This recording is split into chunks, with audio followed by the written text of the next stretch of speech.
This is Fantology. You may have heard of us. All right, what's up, prospective fantasy authors? This is Stephen, your host from Fantology, along with my lifelong friend Jake, and we are doing a follow-up episode to our world building episode that we did last month.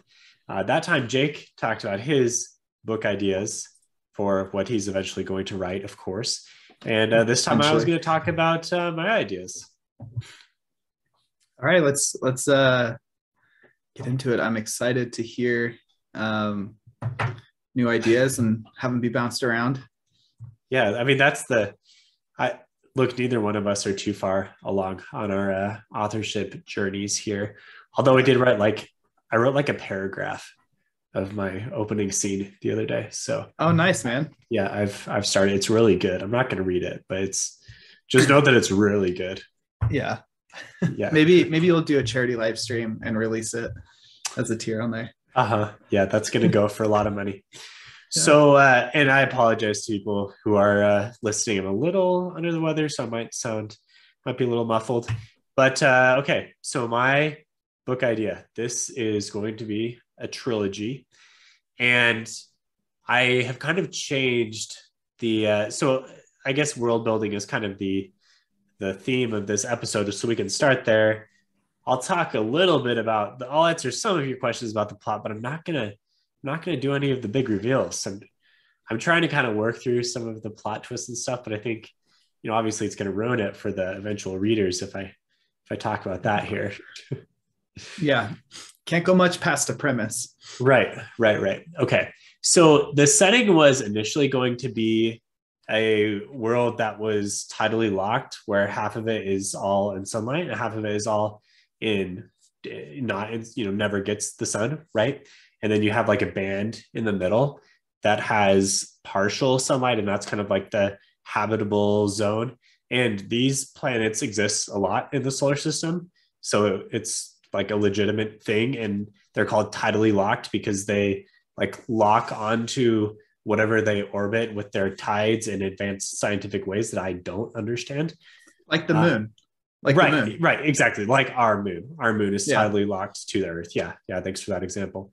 So I was going to do that, and I had kind of developed some ideas around that. Brandon Sanderson's already done it with White Sand, although I haven't read the actual manuscript. I've read the graphic novels, and he doesn't spend a whole lot of time trying to figure out how the science of it would actually work. He just kind of says half of it is day, half is night, and deal with it. I think if I was going to write this book, I would spend more time trying to figure out how the science of it works, because there's things like the atmosphere would be such that there would always be a really fast wind. There'd be a wind current from, always going towards, I think, from the cold side to the hot side. I might have that backwards, but so you'd have to work out things. There'd be a lot of things you have to work out to make the science work. Or you could just do what Sanderson did and be like, oh, it's a magical world, deal with it. Yeah, that's that kind of makes me think of Waterworld. I don't know if you ever saw that movie with Kevin Costner. I did not, but I have seen the Waterworld show at Universal Studio. It's basically Mad Max, but instead of a desert, everyone's on water. Yeah, that's the vibe I got. But the interesting thing about that is you can tell the people who wrote it did not think about the science, because the water is like always like perfectly calm and still. And like you're saying about the winds and everything on a tidally locked planet, like on Earth, hurricanes only stop when they hit land. Like hitting land is what like stops the storm. So if you had no land, you would just have these like the Everstorm, or what's it called? Not the Everstorm. The high storms. The high storms like that. Right. I always took that from Roshar to be, because there's so much ocean on the planet and only one landmass, that like the storms like keep building and building until they hit the land. Anyways, so that, I think Waterworld is another example where they didn't really think it through, and you can get it can be really fun to get into all those details and like have that then become like an active part of the setting that almost is its own character, if that makes sense. like in Interstellar when they go to the water planet and they're sitting there and it's all calm and then the giant tidal wave comes. Yeah. Yeah. That's a great movie. It is a good movie. It is a good movie.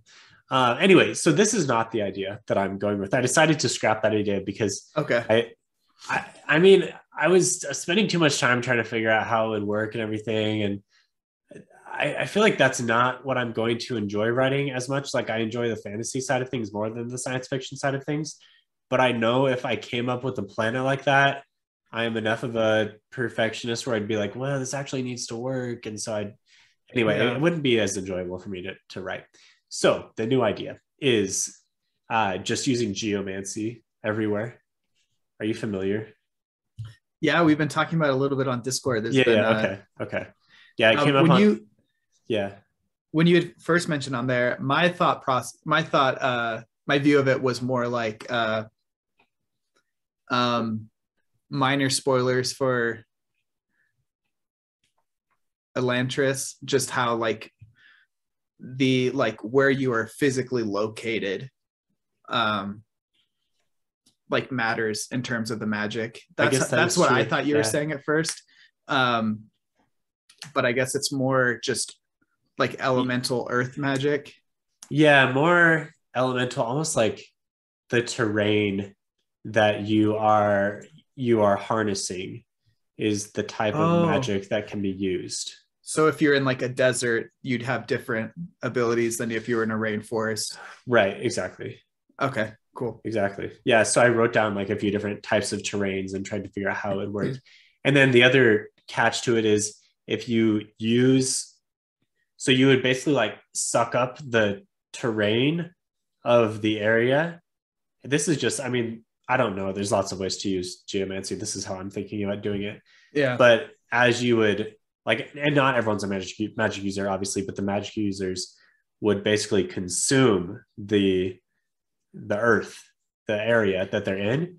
And then that area would kind of turn into just like a no man's land. I imagine like the salt flats in Utah nearby us, just like nothing, totally desolate until like magic was used nearby and then it was replaced with different types of terrain. So the map would always be constantly shifting depending on what magic was being used in different areas. I have two thoughts / questions. So yeah, having never actually read Lightbringer, it makes me think of Lightbringer a little bit from the magic. It's kind of like that. Just how you're like,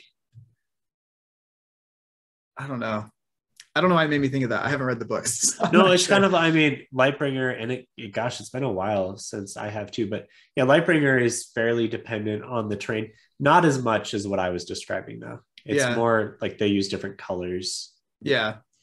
And then the other thing, so the other question I have is, would it be a more like you are taking something like more physical from the terrain, or is it like there is a like spiritual aspect to the planet itself, and by using this magic you are like absorbing that essence from the area and leaving kind of like taking the investiture from there, or like the breath from the land itself. Right, exactly. Right. Okay.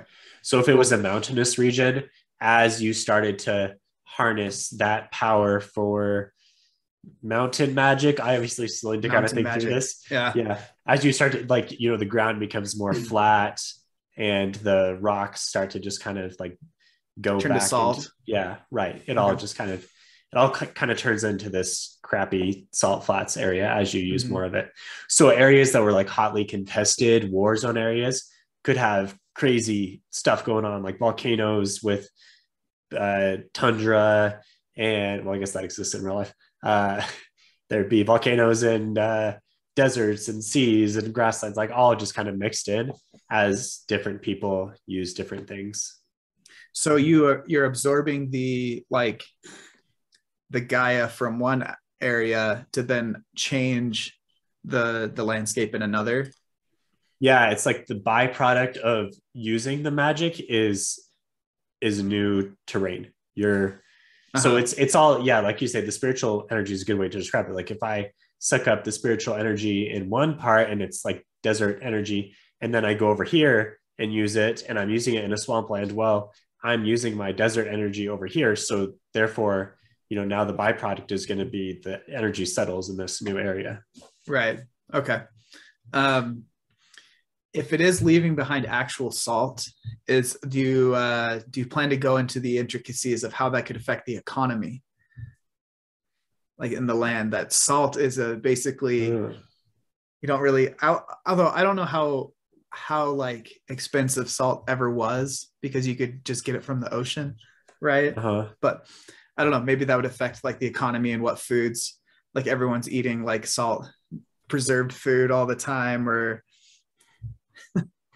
So you're thinking salt thought. Like salt would be more valuable? Less valuable, because you could just create it all, like it would be everywhere in these like stripped areas. I mean, the economy definitely needs to be a part of it. Like I would like this magic system is interesting enough where it should affect all aspects of the book you're reading.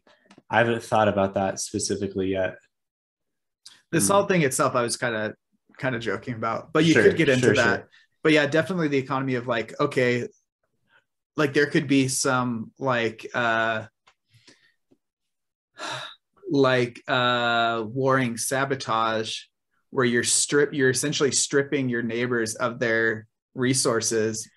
Like if let's say you're on one side of a mountain range that is the desert, and you're bordered against people on the other side that are more lush, you like send raiders over, and instead of raiding like livestock or crops, you're raiding their terrain, turning it into scorched earth essentially, and then bringing back like fertile farmland. Yes, exactly. Yeah. I've mostly thought about this in terms of like a war aspect. One thing I think that would be too powerful is if I could say like, I'm going to send my army over and just like turn this entire city into salt flats. I don't think we can do that. That's just too much. So the way that I was thinking about this was cities or areas that humans really care about. They can use the magic in such a way to like imprint the civilization into the earth. So I can't just go and like, if I try to do my magic within a city, it's going to not be as effective, or it's just not going to matter as much, because the earth there has already accepted that it's like part of the city. And so the only way to really wipe out a city is if I first like kill all the people and do something to undo the soul magic of the civilization. Gotcha. It'd be cool if that could also extend to an extent to some terrains, like, they've like invested like an extra amount of energy or magic into this spot to make it more resistant to being like stripped. Like this river is super important. Yeah. And or so if you want to go, go ahead. Keep on going. I made the river super important. So we've spent extra time putting special buildings, magical buildings along the way that kind of, imbue the land with spiritual magic. Yeah. And you can maybe even lean more towards the route of like Furies of Calderon, where you have like protective spirits, something like that, where like there's really a deep connection, like a strong like maybe reservoir of whatever terrain. Then there's like either a guardian spirit or some sort of like animated aspect to it. I don't know if you're going for that vibe. Yeah, I did not have that down on my list of things that could happen, but that sounds cool. Or maybe maybe it doesn't happen naturally, but you can, again, if you take like, you're constantly, whenever you see like a water terrain, you're taking that and then putting it into this river, like from everywhere, and just like really like going all out on this river, then maybe you can like cause it to happen. Or it could be part of the fauna of the area, like the animals themselves, from spending so much time in the magically invested terrain or whatever, they start to have a connection as well. And so you could have areas that are not as inhabited by humans kind of develop these geological boss monster things. Yeah, like golem type creatures that come up, or maybe like the existing fauna there. Like if there's mountain goats there, I'm imagining on this like volcanic cliffside, maybe they start to like their horns start to become made out of volcanic rock or something. Like they start to like incorporate aspects of the terrain, or like I don't know, fire serpents. I like it. Something like that. I like that. And I'm just thinking of Slugma from Pokemon. Yeah, I was also thinking of Pokemon too. Wait, is this the origin of Pokemon? Are you writing? I'm just kidding. Could be. We'll see where it goes. That's another Fury's deep cut there. yeah, it is. Okay, another thing. So I need to think about how the magic actually works. Like all I have so far is, they kind of like power it by different elements, and then they do their magic. But what does the magic really look like? Is it just like in action? How does it happen? Yeah, like if let's say I'm using volcanic terrain to do something, what is it that I'm actually doing? Am I just using fire magic? I need to think about this more. Is it just Avatar, The Last Airbender type, elemental magic? Could be. I just feel like that's done so much. It might be nice to have something kind of unique about this. Yeah, definitely don't want to go the M. Night Shyamalan method of how they represented elemental bending. How do these powers come to be? Is this something born into people innately, or is it something human society has discovered, like this is like a natural thing and humans have just discovered over time, this is how you can manipulate this? I was thinking more innately, because I don't want everyone to be able to do it, or it just becomes way too much. Yeah. There should only be a few people that are actually able to do this super strongly. Otherwise, it's just impossible to think about a world that could exist in a way that the reader could keep track of, because everything would just change constantly. Yeah. Okay. Like maybe there should only be 50 that, or some really small number, maybe each like tribe, maybe there's kind of some different groups from different areas, and they each have like a clan leader, and this person is blessed with the power. I don't know. I need to think about this more, and probably the plot that I am working on may determine some of this stuff. Yeah. Another cool way to do it that would still limit it would be like more of a Black Panther style, where you have to, like, you can go about like some sort of ritual or consume some supernatural thing from the environment to then like gain access to the powers. Or go through some like morphological process. You can only do it if you consume a really large amount of spiritual terrain energy. Yeah.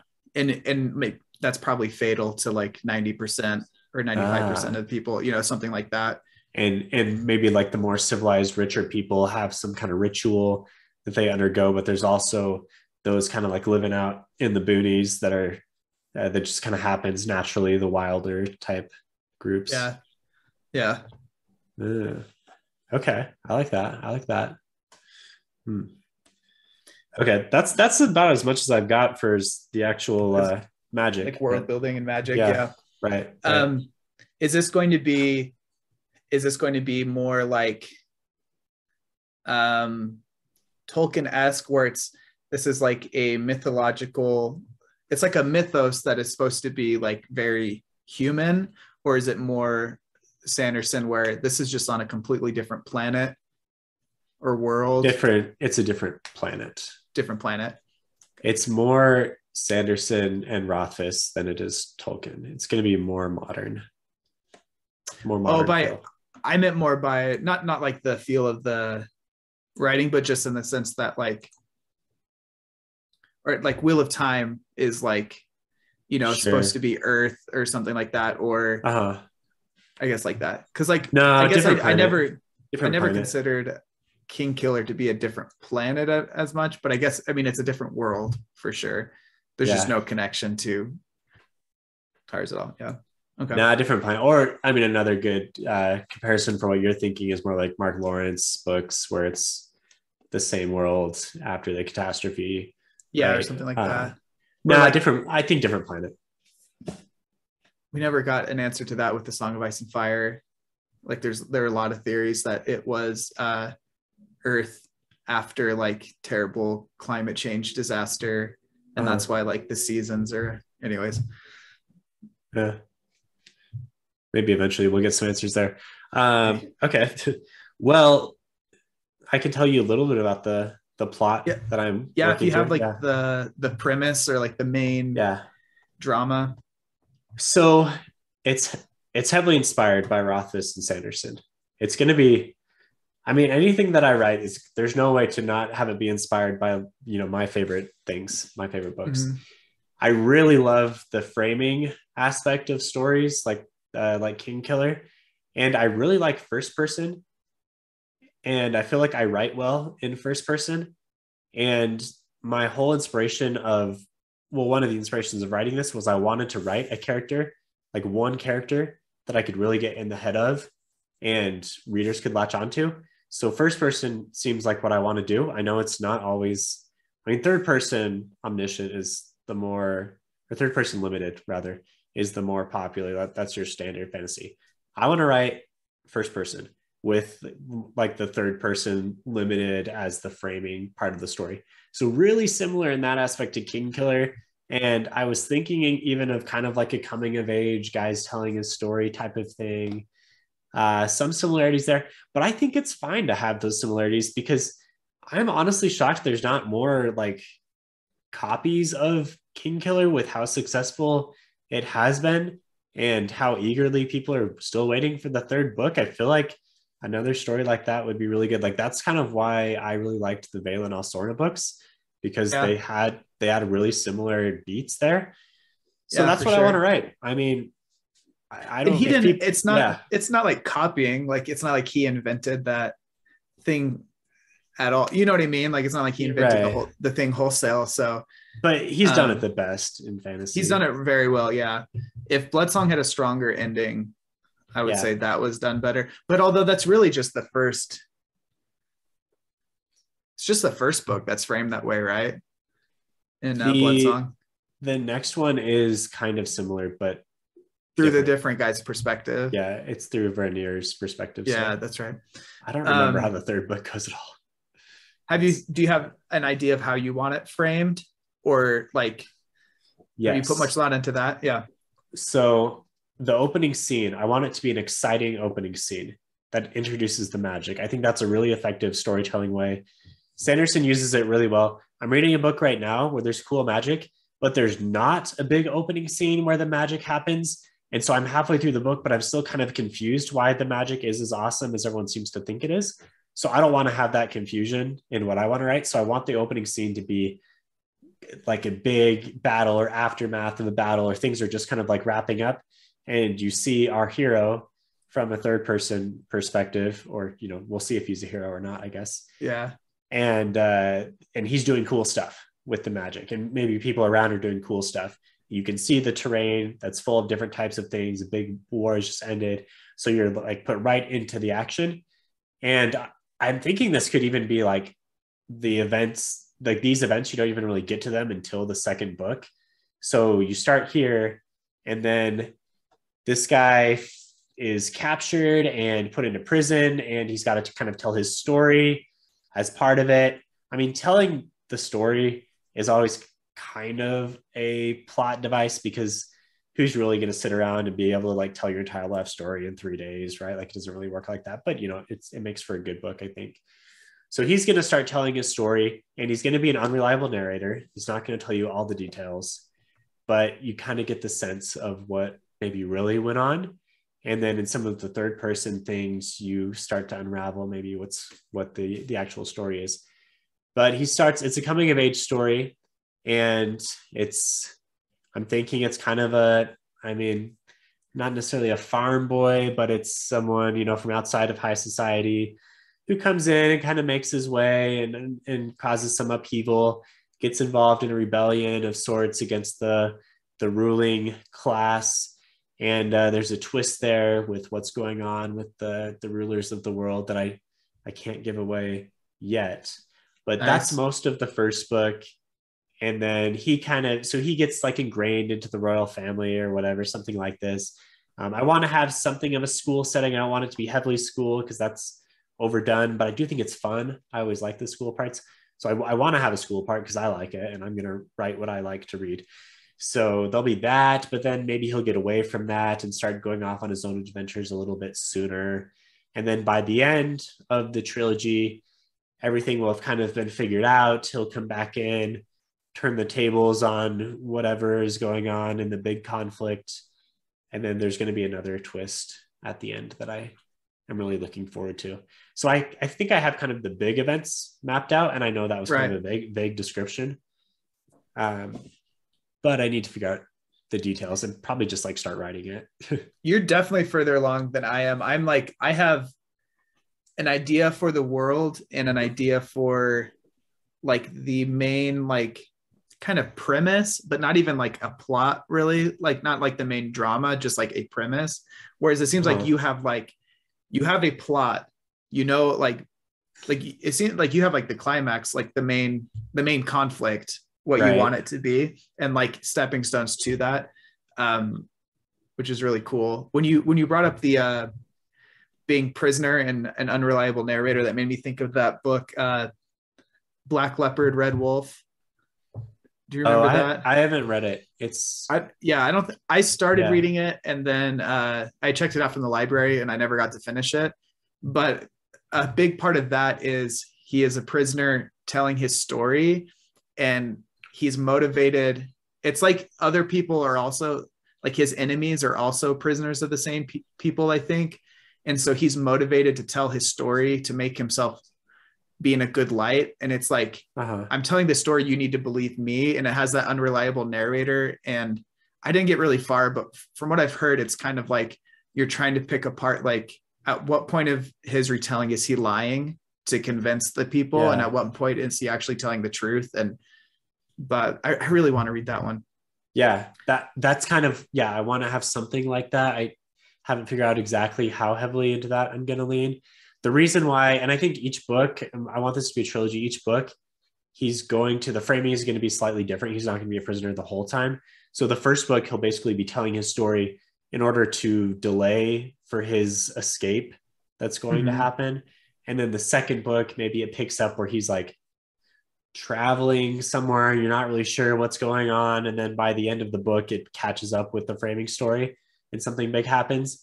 And then I don't know about the third book. Maybe it just starts at the end, but you're not really sure exactly what's happened. And he's like recounting. And then by the end, it all comes together, something like that. Yeah. That sounds good, dude. You're ready then. You just. Well, I wrote it. I wrote a paragraph. Nice. Did you start from the beginning or was it like, here's a cool scene I've been thinking about, I'm going to write this scene? Both, because the cool scene needs to be at the beginning. Right. I wanted to write that first because I think that will help me figure out some of how the magic works. Yeah. Which I'm not sure about yet. But I think some of these things just kind of come as you start writing. Yeah. You kind of work it out. From our minimal experience of storytelling, to give context for those that are watching or listening, at one point we wanted to, kind of based off of that tidally locked planet idea, we wanted to write a story and tell it in a podcast form. That was kind of like Fantology beta. Yeah. But part of that was we had like a basic premise, and then like me, Steven, Ryan, and Ben and Josh, like we were like, okay, let's all create a plot from that. And it was really cool coming together and like sharing like how we came up with different but similar plots based off the same premise. But from that, I feel like I realized I feel like my writing would be more kind of hybrid. What is it? Architect or planner or gardener? What are the two? is an architect. Yeah. Sure. Where like I think I'd like to really plot out like you did, like the main events and like this is the backstory. These are these characters. But then while we were doing that before, I realized it was really fun to just like start writing and seeing just like where things went. And kind of like you're saying, like you need to write this to see like, okay, like how's the magic going to work here? And that part of writing was really fun. That like exploratory, like it's kind of like playing D&D when you're like in the moment, you're like, I think my character would do this, you know, and then it creates this like this thing that you weren't really anticipating.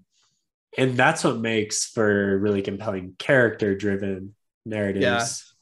Yeah. Which is always the knock on Sanderson, is his character narratives are not quite as compelling as other authors because he's just so heavy with the planning that it doesn't give enough room for characters to breathe sometimes. I mean, he has great characters. I just finished the Tolkien biography that Emily got for Christmas a while ago for me. And the last like third of the book is going over him writing The Lord of the Rings. And he was very much that way, where like he would plot out things like he knew what he wanted to happen, and like he would create this like really intricate mythos. But then one of the reasons why it took him so long to like finish and publish is he would start writing, and then he has like letters between him and the publisher, because once he published The Hobbit, they really wanted him to publish a sequel like as soon as possible because it was crazy successful. And he'd write them. He's like, well, I thought I'd be done, but then somehow this happened. Like he framed it as if like the story just like came to life, and he had like no, like he had no part of it. Like he couldn't stop it or change it or anything. And he's like, well, I thought Frodo would be at the cracks of Mount Doom already, but he happened to take a detour through this cave with a spider, like things like that, which was really funny. And then he'd have to like go back and he's like, Shelob, I haven't put her, like, she hasn't been part of the history. So now I have to go rewrite like all the history of Middle Earth to make sure she fits in there. And it's like continuous, but I mean, that deep understanding of the world is what makes books really compelling to read, because you like to get a sense that it's real and there's so much more than just the words on the page. Well, okay, one more thing about the inspiration. So a big part of the trilogy, I want to be about disability because it's really important to me. Right. So I want to write the main character as disabled. He becomes disabled in the course of the events of the book, and then has to deal with this. And I don't want to spoil the thing that I want to do at the end, but a lot of books have, not a lot of books, but there are enough time. I've read enough times where the disabled character is like magically healed at the end. And you know this, we've talked about this. And I really don't like that, because I think it kind of really discounts like my life experience, basically. So that's not going to happen, but other things will. But at the same time, the main character needs to still be able to, you know, influence the world freely and have independence, but also be hindered by disability. So how do you figure that out? So my idea for doing this is he's going to learn how to harness the magic in a unique way where people don't necessarily realize the extent of his disability or how he's doing things, or he's just like not understood except by his very inner circle. And so he's kind of this like mythological figure, not mythological, but he's like this heroic figure. People don't understand how it works for him. He can do magic in all sorts of cool ways, but without he's got a huge Achilles heel of, if his abilities are ever taken away, then he's disabled and doesn't have that like freedom to move around and do things like like an able-bodied person would. So that's the idea. And then throughout the book, you know, he'd have to deal with all of this as part of his as part of his plot line. And this would be, you know, there'd be some angsty, maybe emotional moments that I would like to write. Yeah. Always here for the angst. Anyway, so this is honestly, writing this is, I think, will be really therapeutic for me. And I'm really going to like, it's going to be, this is a big motivator for me to write it. And I'm a little concerned that I'll be putting myself into the book too strongly. So I'm going to have to figure that out, because I've noticed people don't really do that very often. Like authors don't really write themselves. They don't write a character that's just them. But I feel like the character that I'm imagining is just kind of me. So I don't know is that a concern? Yeah, I wonder, is that taboo to do that? Like, I don't know. Especially as like a first person narrative, like, yeah, it'd be hard not to. It'd be hard not to, first of all, because how do you create a character and write a character well that's so different from yourself? Like, I feel like you're always going to be like kind of like veering back to you. And then especially if it's first person, like, and like with the similar like life experience. I know, right. Robert Jordan, like a lot of Matt was kind of like him inserting himself into the story. I think he said that like he feels like he is half Matt and half Perrin. Like, but I feel like I understand myself really well as a person, but I sometimes struggle to understand other people. Yeah. So this might be the best way for me to write a book, is to have a first person that I really understand, and I'll have to try to get the side characters down. Yeah. So they're not just copies of myself in different bodies. And you can always put it behind, like, if the side characters are like confusing, or if the main character doesn't like get them a lot, it's like because it's through his point of view, right? Like that's like the part of the that's limited narrative that way. I just had a thought when you're talking about the like Achilles heel thing with the magic. Were you planning on having it be like kind of that's a blessing and a curse? Like maybe he can do magic so differently than other people because his perspective has completely changed. You know what I mean? Like maybe there's a like his spirit web has been I wasn't thinking spirit web. I just meant more like his outlook on things has changed so much. Like having like whatever accident like fundamentally change him to the point where he's like, oh, like I can, like people don't see the world the way I do because of this. And so I don't know. Like I want that to be part of the character. I don't know if it'll influence the magic, like his abilities.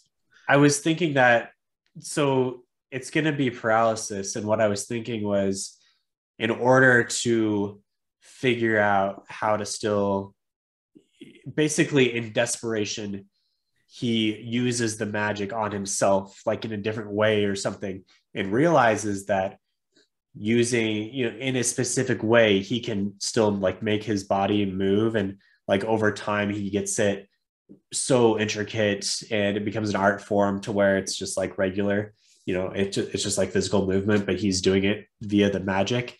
But if he ever loses access to the magic or something happens, right, which it will, then he won't be able to.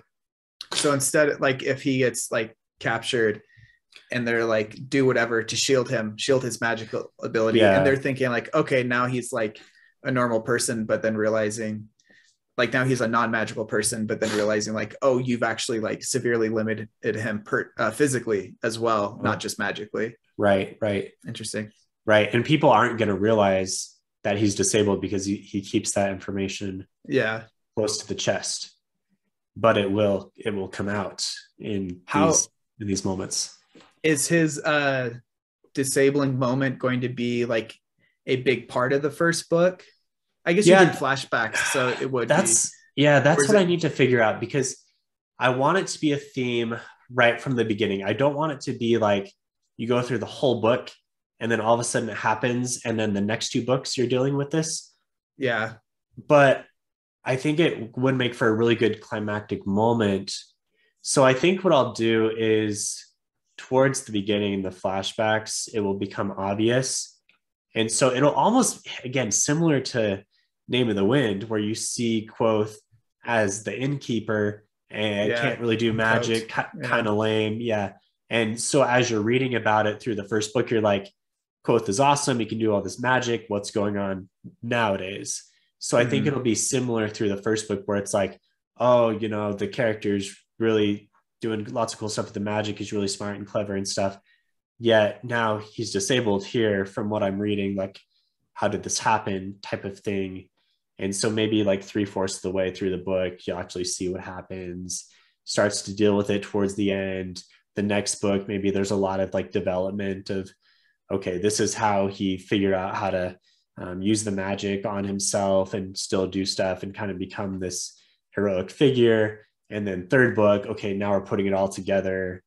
And obviously there's like a larger plot throughout the whole thing. Yeah. I'm thinking of Princess Bride, when Wesley is in the room, like at the end confronting, and the bad guy doesn't know that he's still like regaining use of his body. And like, there could be moments like that where like he's completely vulnerable, but people don't know. His reputation protects him. Yeah. And he has to maintain that facade up of like the bravado to keep the like the cares like the protection based just off reputation, like the psychological protection. But, opportunities for humor there as well, like Princess Bride does. I didn't mean it to be humorous, but just like that idea of like, I don't know, that scene came to mind. But you need some humor in a book. No, there could be times where that's funny, there could be times where that's really serious or like super intense. You're like, like, are they going to realize this or not? Like, kind of that tension of like, is he going to be able to get away with this or not? Right. Yeah. So, I mean, I have things sketched out to an extent. Names? Yeah, I have some names. Do you want me to throw out some names? Let's throw some names. Yeah. All right. Names for characters. I'm using Mila Note, by the way. If you're looking to write something out, you can just put a bunch of cards. It works on computer, phones, whatever, mobile, and you can put a bunch of cards and notes around, and it's really a nice way to organize. If I can do that on the fly here. Okay. So I have 7 character names sketched out. Okay. Yeah. So the main character name that I'm liking right now is Azel or Azel. I'm not sure how to. It's kind of a tough spelling, and again, it's like so much like Quoth, where it's like, it's kind of a weird name. It's kind of, how do you spell it? But I kind of like it. I'm spelling it Aziel right now, but I was thinking of doing an X. Okay. And then I could have him explain how to pronounce it at some point. Maybe that's too much. Maybe it can't be too much a copy of Name of the Wind. Anyway, this is all subject to change, right? Character names. Right. Yeah. Okay. So the prince guy who he befriends and kind of becomes his adopted brother, his name is Vestin. I like that. Vestin. Kind of royal a little bit. Yeah. That's kind of a pompous name. Yeah. Yeah. He's got a friend who's just kind of like just dependable, stoic, solid character. His name is Kirkwood. Yeah, kind of, I don't know, hardy. He's got another friend that's more comic relief, and his name is Mantra. Kind of like he's like a bard, funny type character. There's a princess who is somewhat of a love interest, and not going to tell you what happens there yet. Her name is Laureate, like poet laureate. Yeah. I can't believe I didn't ask you about romance in your book. I know for sure. I know for sure there's going to be some romance. There's going to be romance. There's going to be angsty romance. There's going to be love triangles. Yeah, it's going to be great. But all handled from a non-young adult way, hopefully. We'll see. Anyone looking to read a Stephen book, expect great romance. Yeah, great romance. Yeah. I could draw upon my vast experience of romanticism in my life. He's got another friend who's a woman, who's a young woman. Her name is Magnolia, but she goes by Nolia a lot. Nolia. And then there's an important character. His name is Slate, and he's kind of the leader of a rebellion of sorts that's going on. And he's really important in the first book, especially to kind of cue in the main character into larger events that are important for him. So I'm liking all of these names. The main character name I'm not as sure about, and that's like the most important one. I think it sounds good. Azel. Agil. Yeah.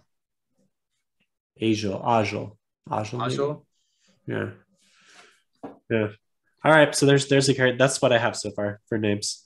Those are the most important characters in the first book, at least. Nice. So far, who knows? Maybe they'll meet some new characters. So when can we expect? Oh no, wait. First, we need a title. Have you thought of a title for the first book and a title for the trilogy? No, I actually don't have a title. Okay, when can we expect Untitled number one? Title. Maybe when can we expect the first chapter would be a okay. I mean, part of the idea for me for doing this is to try to like get some excitement, get some motivation, like hype us up. I mean, it's also great, I think, just to like bounce ideas off each other. And like I think it's cool, like by me telling you my ideas, like it makes you have your own ideas that are like independent from my thought process. So you can get like really cool feedback and vice versa. Right. But yeah, so yeah, maybe first chapter, like what do you? Sure. Am I releasing the chapters as they're written? Like these are going to be really raw. I think that's not what I was just thinking. Like I don't think what your time frame. I don't think people. No, I don't think anyone's seeing this until a first draft is done, and then we can go to kind of like a beta reading type thing. Right. I would like. So we're recording this in June. If I spent less time reading stuff for Phantology, I could probably write more. Yeah. But if I elevated writing in my daily priorities, I could also probably write more. So that's a personal thing, but maybe I could finish the first chapter by the end of the month. Wow, that's fast. Yeah. That's awesome. I mean, it's only going to be a chapter for me is like 10 pages. This is not, it's not a Malazan chapter where it's 40 pages long. Well, still, like I get so stuck in the, like, before I can start, I have to have everything like put in a row. And then there's just no way to have everything like. Yeah, I realize you just got to start. I think have to start. That's what I've heard from everyone. You just have to start. I think we kind of talked about this last time, but I always hear like the advice is just write something and don't feel bad if the first thing you write is bad, because it's going to be bad. But then I'm like, well, then I don't want to use my good idea for my first writing because it's going to be bad. But I don't want to write a lesser idea. But I like my idea enough where I feel like the idea is good. I think the writing is probably going to come out bad the first few times. You just do revisions. But I can revise the idea. I think the idea is good enough where I want to read. I want to write and read this book. Yeah. Cool. This trilogy. It's gonna be a trilogy.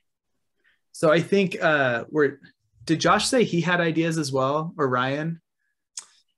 I don't know. I don't know what the other Phantology members are doing with their book ideas. We're trying to do this like once a month or maybe every other month. So maybe the next time we do this, we'll be like, maybe at the beginning of these episodes, we start doing a check-in, like what progress has been made. That could be good. Yeah, that would be good for me. So at the end of the month, we can check in and see how my chapter went. Yeah. I also think join our Discord. And if you have if anyone on the Discord has like an idea they want to share on here, I think like it'd be cool to kind of showcase that kind of stuff as well. Oh, that'd be fun. Yeah, we could have guests on if you have some writing ideas. Yeah, and definitely open to feedback. So if you have any suggestions for anything you've heard, totally open. This is not set in stone by any means. Yeah. Cool. And if you want to support the show, you can do that at patreon.com/PhantologyBooks. Maybe once we have more things written, Patreon starts becoming kind of like how Daniel Green does it.